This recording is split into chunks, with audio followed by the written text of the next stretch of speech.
ना आपने, बुद्ध, बालक बुद्ध, जब उनका जन्म हुआ तो किसी ज्योतिषाचार्य ने कहा कि जिस दिन ये संसार देख लेंगे उसी दिन वैराग्य हो जाएगा। उनके पिता ने ऐसा योजना बना दी, परकोटा बना दिया एकड़ों में, बोले कभी संसार देखने ही नहीं दूंगा पुत्र को, कभी वैराग्य नहीं होगा। पूरा युवावस्था निकल गई, बाल अवस्था निकल गई, विवाह हो गया।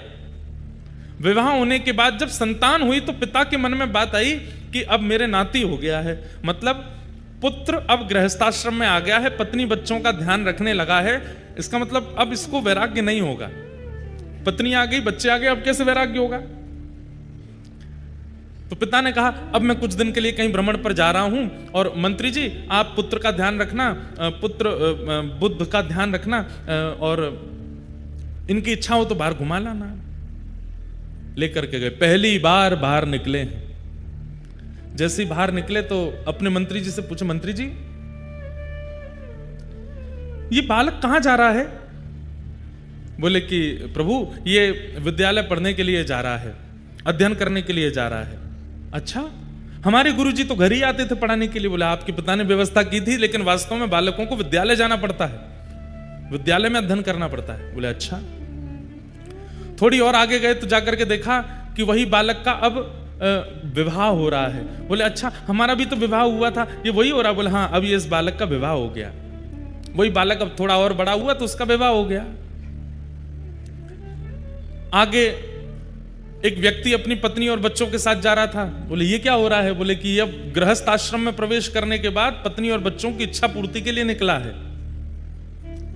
अच्छा, थोड़ा और आगे जाकर के देखा तो क्या देखा कि एक वृद्ध पड़ा था बिस्तर पर, खांस रहा था, बीमार हो गया था। बुद्ध बोले ये क्या हो रहा है? बोले कि महाराज व्यक्ति एक दिन वृद्ध हो जाता है और वृद्धता में उसको कोई रोग लग जाता है, और रोग लगने पर फिर उसकी ऐसी रुग्णावस्था हो जाती है। थोड़े और आगे जाकर के देखा तो 5 लोग रो रहे थे, और एक अस्थि, एक शव पड़ा था, और पत्नी कह रही थी मेरे पति चले गए, बच्चे कह रहे थे हमारे पिता चले गए, माता पिता कह रहे थे हमारा बेटा चला गया, भाई कह रहे थे हमारा भाई चला गया। बुद्ध ने जैसे ही वो दृश्य देखा बोले ये क्या हो रहा है? बोले कि महाराज ये हमारे जीवन का काट्य सत्य है, एक दिन हमारी मृत्यु हो जाती है, पत्नी बच्चे घर परिवार सब बैठे रह जाते हैं और हम लोग चले जाते हैं। इसका मतलब एक दिन मेरी भी मृत्यु होगी। मंत्री जी बोले आया है सो जाएगा, जो आया है उसको जाना तो पड़ेगा। मेरे बच्चे भी ऐसे रोएंगे, मेरी पत्नी भी रोएगी, मेरे परिवार के लोग भी रोएंगे। बोले हाँ महाराज रोना तो पड़ेगा। बस उसी दिन बोले कि अगर इन सबके बीच रह करके ममत्व प्रकट करके एक दिन सबको रोता बिलखता छोड़ के जाना पड़ेगा, और मैं जाऊं उसके बाद तो सब रोएंगे, पर मेरे सामने भी तो सब जा सकते हैं, मेरे बालक भी जा सकते हैं, मेरी पत्नी भी जा सकती है, मुझे भी रोना पड़ेगा। ना मैं रोऊंगा ना किसी और को रोने दूंगा। उसी समय वैराग्य चित्त में आ गया, सब त्याग करके बुद्ध बन गए और वही बुद्ध के रूप में प्रकट हो गए। त्याग भागव यानी कि वैराग्य या तो अनुभव से आएगा या ठोकरों से आएगा। जीवन में जितने उतार चढ़ाव आते जाएंगे, जैसे जैसे लोग मिलते जाएंगे, उन लोगों से मिलने के बाद में आप लोगों को कई कई चीज का अनुभव होता रहेगा, वैराग्य आता रहेगा चित्त में।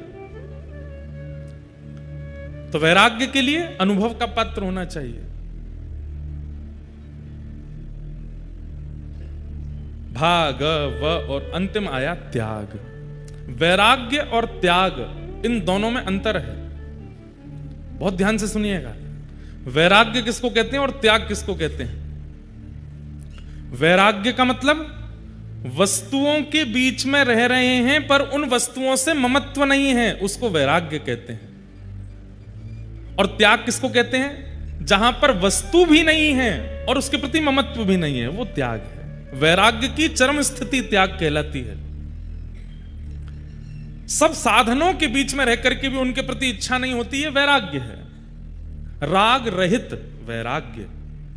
और जहां साधन का भी त्याग और उसके प्रति इच्छा का भी त्याग, वो त्याग कहलाता है। तो त्याग अंतिम स्थिति है। त्याग के लिए क्या चाहिए? बोलो त्याग के लिए सत्संग रूपी पात्र चाहिए। जब तक सत्संग नहीं बनेगा, जब तक संग नहीं बनेगा, जब तक अच्छे लोगों के बीच में रह करके भगवत चर्चाएं नहीं मिलेंगी, तब तक त्याग नहीं बन सकता जीवन में। किसी एक वस्तु का आप त्याग करना चाहते हैं, जिस वस्तु का आज तक सेवन किया, उस वस्तु का त्याग आप अपनी इच्छा से नहीं कर सकते। और वस्तु का त्याग कर भी दोगे लेकिन मन में वो वस्तु चलती रहेगी। मन तो हो रहा है खा लूं, मन तो हो रहा है थोड़ा सा इसको पी के देख लूं, मन तो हो रहा है थोड़ा सा इसका सेवन तो कर लूं। मन से भी नहीं जाएगा। मन से और तन से दोनों रूप से त्याग तो तभी हो सकता है जब सत्संग मिलेगा।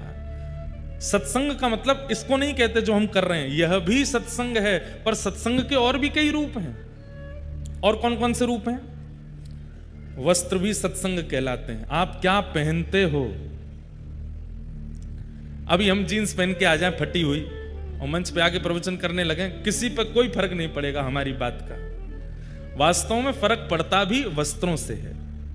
क्या पहनते हैं? धोती पहनते हैं, बगलबंदी पहनते हैं, तिलक लगाते हैं, शिखा धारण करते हैं, कंठी माला पहनते हैं। सब कुछ सत्संग कहलाता है। आपका श्रृंगार भी सत्संग है, आपका आवरण यानी कि वस्त्र भी सत्संग है, आपका उठना बैठना भोजन भी सत्संग है। आप क्या खाते हैं क्या नहीं खाते हैं उससे भी सत्संग का प्रभाव होता है। कैसों के संग बैठते हैं, किससे मिलते हैं, कहां जाते हैं, कैसी स्थिति का प्रयोग करते हैं, सब सत्संग है। और इन सब का वातावरण जब होता है, अब देखो एक बात आपको बताएं, बाहर कोई स्ट्रीट फूड मिलता है ना, जो रोडों पर ठेला लेके घूमते हैं भैया, वहां आप खाने जाओ, कुछ आपको खिला देगा, जैसा होगा वैसा खिला देगा। लेकिन जैसे हम जाएंगे ना धोती बगलबंदी पहन के, तो अगर व्यक्ति ठीक होगा तो पहले महाराज जी 1 मिनट रुको, पहले बर्तन धोऊंगा, बर्तन धोएगा, फिर हाथ मांजेगा, सब साफ सुथरा करेगा, मक्खी मच्छर सब उठा देगा। क्यों? वो जानता तो है नहीं, लेकिन केवल वस्त्रों से उसको क्या अनुभव हुआ कि कोई सत्संगी महापुरुष है, इसके लिए हमको सामान्य वस्तु नहीं कुछ विशिष्ट देना चाहिए। फ्लाइट में एयर होस्टेस आपसे नॉनवेज पूछ भी लेगी, लेकिन हमारे तो वस्त्रों को देख करके पानी ही पूछती हैं बस। ठंडा पिएंगे कि सादा, ये बता दीजिए। क्योंकि पता है भोजन तो करने वाले हैं नहीं। कैसे पता? वस्त्र भी तो सामने वाले के चित्त में कुछ प्रकट कर रहा है, तो वस्त्र भी सत्संग है, तिलक भी सत्संग है। आप अपने घर पर जब फ्री टाइम में बैठते हैं, किस आकृति में बैठते हैं उससे भी पता चलता है कि आप सत्संगी हो कि नहीं। पड़ गए सोफा पे पांव ऊपर करके, ये सत्संग नहीं। वो बैठते भी सत्संगी का बैठना भी एक अलग रूप में होता है, उठना चलना फिरना सब कुछ उसका सत्संग बन जाता है। उससे त्याग बनता है। ऐसा व्यक्ति जो वस्त्रों से लेकर के भोजन से लेकर के संगति तक में सत्संग को निश्चित रखता है, वो व्यक्ति कभी भी किसी भी वस्तु का त्याग बिना किसी ममत्व के कर सकता है। उससे त्याग बन जाएगा। त्याग के लिए सत्संग का पात्र।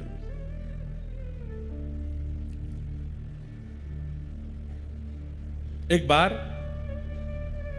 एक शिकारी जंगल में घूम रहा था शिकार करने के लिए, बहुत बड़ा शिकारी। घूमते घूमते जब गया तो देखा एक गुफा के सामने से निकला, तो देखता हुआ जाता था कहीं कोई शिकार मिल जाए। गुफा में जैसे उसने झांक करके देखा तो कोई हिरन आदि तो नहीं दिखा। एक महात्मा बैठे थे, बड़ी बड़ी जटाएं उनकी, और महात्मा नेत्र बंद करके बैठ के ध्यान कर रहे थे। तुरंत अपना घोड़ा रोका और बोला कि मेरी माँ मुझसे कहती थी कि हम शिकारी हैं, हम वन में रहते हैं, हम मांस खाते हैं, लेकिन कभी भी कोई संत मिले, गुरु मिले, उससे प्रणाम जरूर करना, उससे आशीर्वाद जरूर लेना। दौड़ करके गया, महाराज जी प्रणाम, आपको वंदन करता हूं, आप इस जंगल में भजन कर रहे हैं, मैं इस जंगल का शिकारी हूं, मैं यहीं रहता हूं। महाराज जी ने नेत्र खोले, अच्छा बेटा खुश रहो। बोले अब मैं और तो कुछ आपकी सेवा नहीं कर सकता, मुझे बस ये बताइए कुछ पाएंगे, कुछ भोजन करेंगे, आप कुछ खाएंगे? नहीं नहीं बेटा, हम सब आनंद मंगल हैं, फलाहार करते हैं, फल खाते हैं, फल खा करके जीते हैं, और कभी 5-6 दिन में एक बार फल खा लेते हैं। फल खाते हैं, फल कोई खाने की चीज है? आप कहें तो मैं बढ़िया एक हिरन लेकर के आऊं, आप भोग लगाना, मुझे भी दे देना। अब संत बेचारे अब क्या बोले उसको। तो अब देखिए सत्संग का प्रभाव कैसा होता है। संत थोड़े मुस्कुराए। अब उसको ये तो नहीं कहा कि बेटा हम लोग मांसाहार आदि नहीं करते।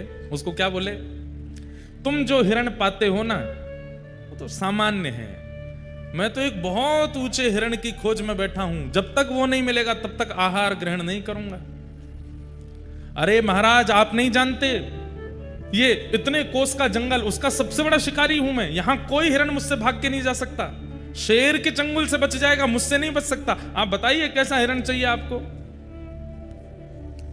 महाराज जी बोले रहने दो, तुम ला नहीं पाओगे उसको। बोले नहीं नहीं बताइए। बोले लिखो कैसा हिरण है। कस्तूरी तिलकम ललाट पटले वक्षस्थले कौस्तुभम नासाग्रे वर मुक्ति कंतर तले वेणु करे कंकणम सर्वांगे हरिचंदनम सुललितम कंठे च मुक्तावली गोपस्त्री परिवेष्टितो विजयते गोपाल चूड़ामणि। बोले जिस हिरण की आश में मैं भूखा बैठा हूं वो हिरण कस्तूरी का तिलक लगाता है। शिकारी बोला कस्तूरी तिलक लगाता हिरण? मैंने ये तो सुना कि कस्तूरी उसके नाभि में होता है, पर उसका चंदन बना करके अपने माथे से लगा के घूमता है, ये हिरण तो पहली बार देखा सुना। बोले हाँ वो कस्तूरी का तिलक लगाता है। कानों में नासिका में मोती पहनता है। अच्छा मोती पहन करके घूमता है हमारी तरह? बोले हाँ। और इस हिरण की विशेषता क्या है? बोले पीतांबरी पहनता है, निर्वस्त्र नहीं घूमता है, पीतांबरी धारण करता है, धोती पहनता है, और सबसे बड़ी विशेषता अधर पर वेणु रख करके अपने कर कमलों से बजाता है। शिकारी बोला जीवन निकल गया, ऐसा हिरण तो नहीं देखा मैंने। बोले इसीलिए तो इस वाले हिरण को हम पाना चाहते हैं, उसी के लिए बैठे हैं यहां पर। महाराज मैं आपको वचन दे करके जा रहा हूं, वो इसी वन में है ना, आप बस इतना बताओ। बोला हाँ वो सब जगह है, वो यहां पर भी है। मैं आपको वचन देता हूं जब तक ये हिरण नहीं मिलेगा मैं भी भूखा रहूंगा, मैं भी शिकार नहीं करूंगा, इसी हिरण को पकड़ के लाऊंगा, तब तो आप स्वीकार करेंगे ना, उसको पाएंगे फिर मुझे भी दे देना। बोला हाँ फिर पाएंगे, हम लेके आओ। महाराज जी ने तो ऐसे ही टरका दिया, लेकिन एक क्षण का वो सत्संग किया गया। अब वो तो शिकारी सीधा था, उसको ज्यादा हम आप चतुर जैसे लोग थोड़े ही हैं, हम तो बहुत चतुर हैं। हमारे सामने कोई महात्मा ऐसे बोलते तो हम तो तुम हिरण थोड़ी ही है, ये तो भगवान की बात कर रहे हो आप, हम तो 2 मिनट में बोल देते।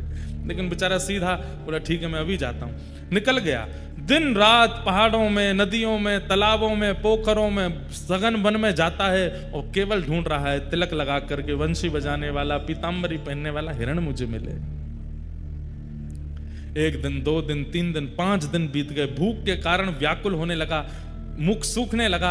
अब तो बस सामने से हिरण निकलते हैं तो उसको इच्छा तो बहुत होती कुछ खा लूं, लेकिन सोचता है मेरे गुरुजी भूखे हैं, मैं कैसे पाऊं, जब तक वो हिरण नहीं मिलेगा तब तक नहीं जाऊंगा। 7 दिन बीत गए, प्राण जब निकलने को होने लगे,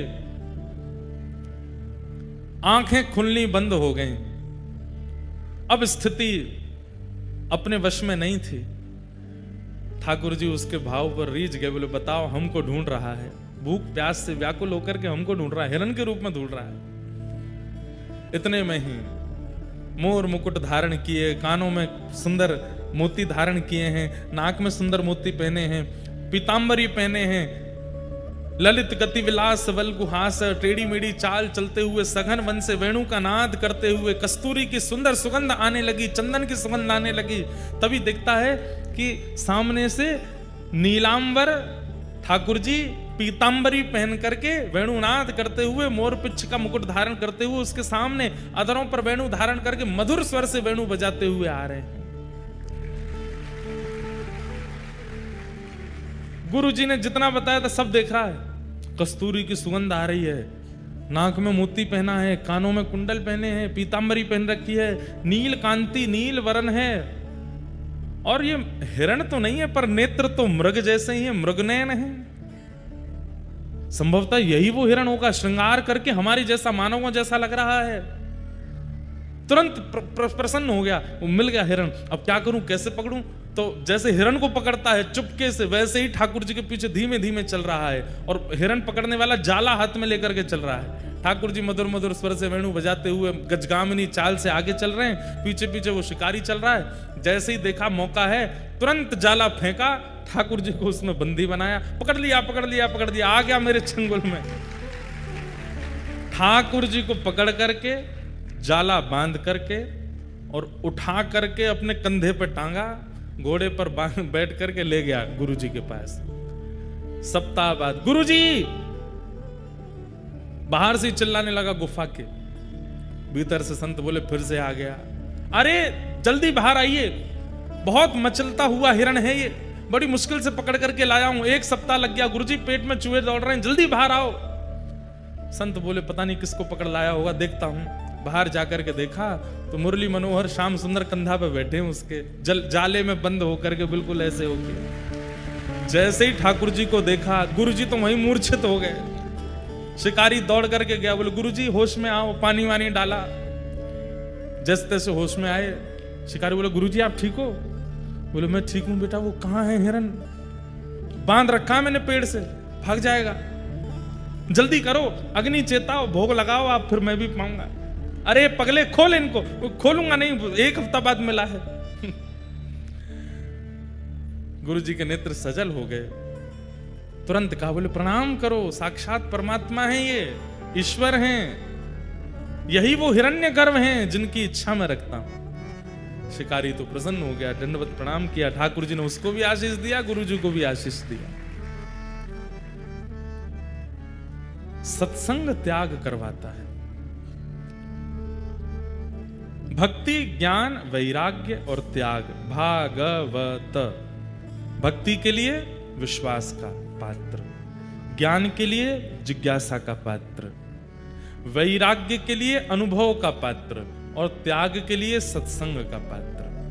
ये 4 पात्र आपके चित्त में होंगे तभी भागवत विराजमान हो सकती है, नहीं तो संभव नहीं।